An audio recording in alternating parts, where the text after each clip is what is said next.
நாங்கள் இன்னைக்கு 13 பொருளை வச்சு சத்து மாவு கஞ்சி செய்ய போகிறோம். அந்த சத்து மாவு கஞ்சி செய்யறதுக்கு அந்த 13 பொருளையும் பொன்னிறமாக வறுத்து எடுத்துக்கணும்.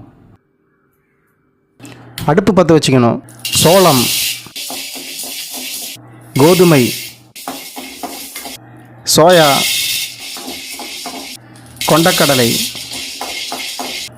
சம்பா கோதுமை, கம்பு, பச்சைப்பயிறு, உளுந்து, தினை, பொட்டுக்கடலை, பாதாம் பருப்பு, கேழ்வரகு, ஜவ்வரிசி எல்லாத்தையும் பொன்னிறமாக வறுத்து மிக்சியில் அரைச்சிக்கணும். தேவையான அளவு மாவுக்கு தேவையான அளவு தண்ணி ஊற்றி நல்லா காய்ச்சி எடுத்துக்கணும்.